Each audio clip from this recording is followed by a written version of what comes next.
We are going over the Great Awakening and what your higher self wants you to know. Right now on the planet, guys, there is a Great Awakening taking place where a lot of our higher selves, both on an individual level and a collective level, are telling us different things, are leading us in different directions, or for most of us, in the same direction. I'm going to be going over what this is and how you can decipher what your higher self is telling you. That's coming up next. Hi there, welcome to HeartSpace. My name is Dave if you are new to this channel.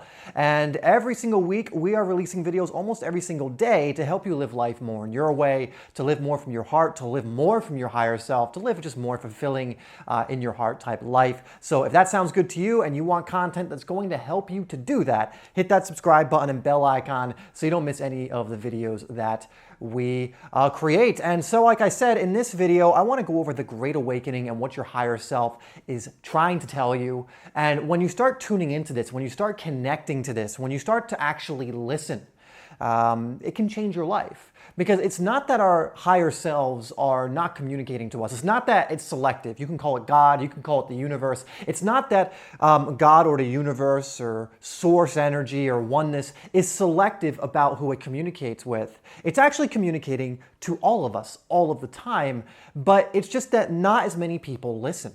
But with this Great Awakening, more people are waking up and they are actually listening to their higher self. So we're going to go over a few different things today. And I just put higher self awakening on this board. Hopefully the light's not too strong to where you can't see it. And we're going to cover a few things on, what exactly is the Great Awakening. I'm going to be pretty brief with that because it's actually very simple. And also what our higher selves are trying to tell us. What is it that this divine part of us is trying to communicate to us? And now that we're more aware through this Great Awakening, it is communicating more than ever, it would seem. Again, it's always been communicating, but we're actually able to listen now. And so one thing you have to understand about the Great Awakening, why is it that people are saying we're going through the Great Awakening right now? Why wasn't it 10 years ago, 20 years ago? And there have been other times in history when there have been Great Awakenings. This isn't like the greatest of all awakenings. It's just that we're going through another one where a lot of people are starting to see things as they really are. They're starting to see themselves for what they really are. And so this simply called the Great Awakening because more and more people are gaining awareness on a collective level. And what you're going to start learning as I explain it in this video is there's a reason why when the collective starts to gain more awareness, you start to gain more awareness. You are not only an individual, but you are hooked into the collective of collective consciousness, of oneness, of everything. And so as that starts to rise, it becomes easier and easier for your own individual consciousness, your own individual self, to also raise your own consciousness. And so the reason this is the Great Awakening is simply because more and more people are gaining awareness, they are waking up. You could wake up in a time when there wasn't a Great Awakening. For example, that happened to me. Like my first time really starting to wake up was probably around 2012, 2013, and I don't think there was anything in particular going on at that time. But when there's a Great Awakening, it just makes it so much more almost accessible, almost as if collectively we're listening a little bit more to these higher faculties, the energy, the universe, whatever you want to call it. And it just allows for more people to become awake, to become more aware of what's truly going on in the world, what's truly going on, what we're really here for, all of these different things. And so that's essentially what it is. And we can do videos that dive deeper into this if you really want, but I really don't think we need to go much deeper than that. It's nothing to really complicate. So what we have to understand is what we truly are.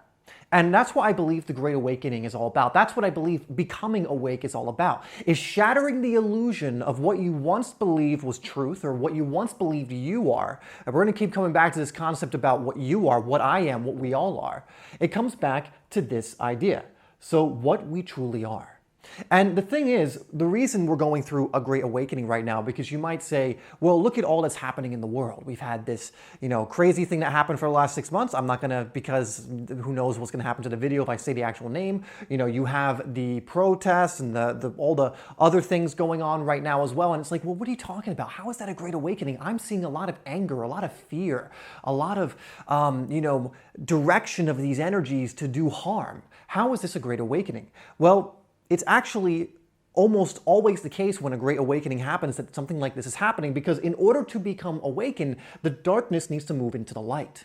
Because the fact of the matter is, these things have been going on behind the scenes in the shadows for a very long time. But the shadow's greatest fear is that it will be brought out into the light. It will be revealed for what it truly is. It's the same with the truth. It's the same with lies and falsehoods.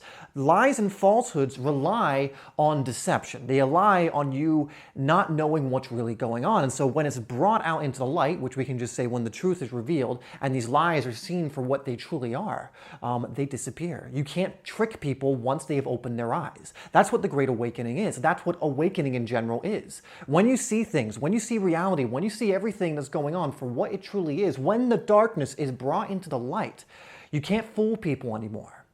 Lies, deceptions, manipulation, all of these things rely on darkness. They rely on the shadows to be concealed for what they truly are, and they will present themselves as the truth. They will present themselves as the light.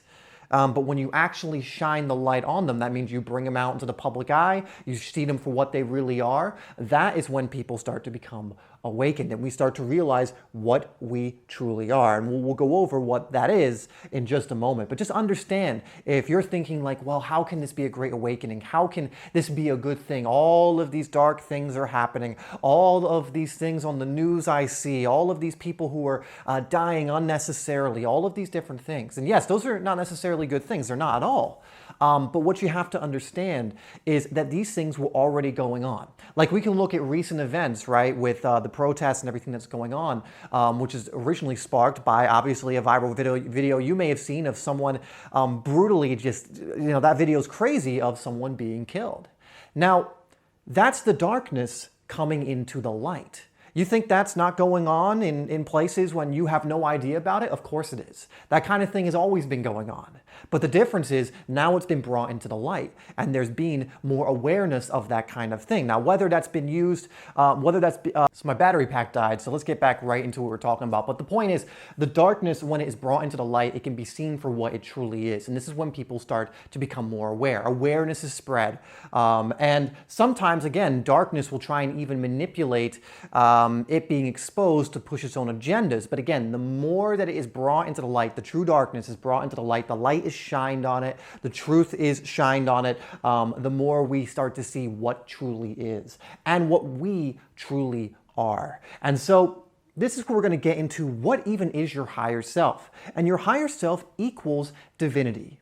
Your higher self wants you to know that you are actually it. We look at our higher selves, we look at, certain figures throughout history, and we come into this like comparative type game where it's like, oh my God, this person was so holy, this person was so pure, they're better than me, I'm just a lowly sinner, I'm just someone who's done some terrible things in their life. But what your higher self wants you to know is that you are actually divine. You are actually it.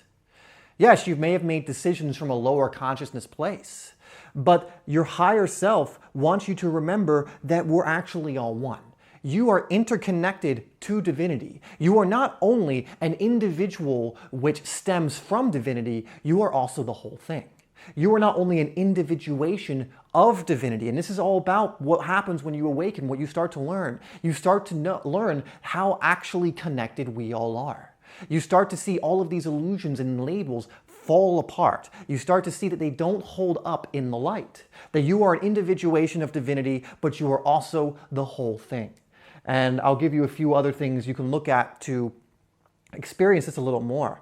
And one of the points, and I've read this in books like Conversations with God that put it really well, is that you've come to earth to re-experience your own divinity. You've come to earth to re-experience your own divine self. You are God, forgetting that He is God, and then re-experiencing himself or herself as God, moving back into that divine self of which we all are. We all come from oneness, And then we all are fed the illusion of separateness, and then we get back into an awareness of oneness. Maybe not in this lifetime, maybe the next experience, who knows? But that is what awakening is about. When you really get to the deep-rooted part of it, you start to realize that love is everything. You start to realize that divinity is about unconditional love, and when you look at unconditional love, you start to realize it's not exclusive. It's all inclusive to everything. That it pervades everything. It is everywhere. It is running everything at the end of the day. But one thing, again, because I can hear the arguments of like, well, what about the terrible things that happen in the world, all this other stuff? Well, in order to actually experience something, you have to at least be aware of the opposite experience of it, the contrast, the duality of it. For example, you cannot experience the sensation of hot without first knowing the sensation of cold, the comparison, the 2 points in the process of experiencing. You wouldn't know what up was without the knowledge of down, for example. You wouldn't know what light was without the experience of darkness. This is why a lot of people who go through an awakening have to go through a dark night of the soul in order to get to that awakening. They have to go through their own darkness. They have to go through their own shadow work, as you call it. But very few get to a point where they can be so-called awakened and live in love and all of this before they have experienced the darkness. I know in my case, it was 100% that. You know, for a lot of my life, I lived in very low consciousness places. In the sense that I was coming from low consciousness, I lived in fear and shame and guilt, and anger was about as high as I ever got, or pride a little bit as well. But without those experiences, I would not have been able to experience the love and joy and gratitude and everything else that I'm experiencing in my life now. And so what you have to understand is that there is a duality to anything. One implies the other. Light implies darkness. Hot implies cold. Up implies down. Again, you are an individuation of divinity, but also the whole thing. By being the individuation, by being the individual, it implies that there is something that is not just individual, but one. And we stem from this oneness. And so that is what I believe, at least, and what others have experienced, the higher self is trying to communicate with us. It is trying to communicate our divinity. When you awaken, when you go through this great awakening, you start to shatter the illusions of separateness. So many people talk about this, that the illusion is of separateness, that divide and conquer. There's so many reasons that people that want control try and use tactics of divide and conquer. They try and use movements that are, at the end of the day, trying to promote something that is good, trying to promote something that would be considered light, taking it, manipulating it, and trying to cast a shadow over it. Because if you were to shatter the illusion of separateness, love would be the only thing that would be allowed through. It would be the only thing that pervaded the world. If we shattered separateness, guys, do you think we would allow anyone to be on the streets going hungry? Would we allow, kids in countries, or anyone in countries that are so poor that they can't even have clean water? Would we allow that on a planet where everyone is coming from the mindset of love, from the energy of love, from the energy of inclusiveness, from the energy of forgiveness, from the energy of just understanding that we are all one? That togetherness, that connectivity towards the energy or from the energy of love. I'm not talking like one world government or all that crap. That again is a shadow being cast on the light. That is someone trying to say, yeah, we should be in this together, one world government, and so that they can control a bunch of people. It's not what I'm talking about. You always have to look at the energy of it. Your higher self would never present you with some kind of idea like that. It would present you with ideas that are on the frequency of love, ideas that are on the frequency of gratitude and joy, and enlightenment and things of that nature. And when you connect to that, you start to realize that you are connected to everyone, that there is no separateness, there are no, nations, those are all a human construct, there are no races, just a different pigmentation in skin, there are no dividing lines or separateness, there are just different groups of people that through time have created different customs that make it look like that we are somehow different creatures, when at the end of the day, we're all part of the same human race, we're all part of the same collective. But the illusion is that we are all separate. The illusion is that we should be at war with each other because of what? Because of where you were born, on the same planet, by the way, what color your skin is, whatever it is. And this is what leads to a lot of the darkness. But when you bring it into the light, when you see these people, the people that once thought they were separate or are told that they are separate, unifying and coming together, and you see those truly humane moments, and you feel the very real feelings that come to you when you see those moments. The feelings of love and joy, sometimes I get teary-eyed when I see those moments, seeing love, seeing unity in action form, in physicality, in physical form, being displayed right there in a world that tries to present you only with the story of separateness. It brings a certain tears to your eyes, certain emotions to you, because you're connecting to that moment to an energy of love. And what your divine self is truly trying to tell you is, again, or your higher self is trying to tell you is, you are divine, and divinity is love, and you are love. We all are. And so the illusion is separateness. And when you go, this awakening that we're all going through, this awareness, and people are at different levels. Again, your awareness might just be the fact that, wow, a lot of people are getting screwed over, and I'm finally becoming aware of that. Holy crap, I need to operate at this level for a little bit, and then maybe, I'll keep moving on and keep going higher and higher and higher and gain more and more awareness. But as you keep climbing up the consciousness scale, and you can look at references like Hawking's scale, you can look at things like spiral dynamics, you can look at such tools like this that'll give you an idea of this.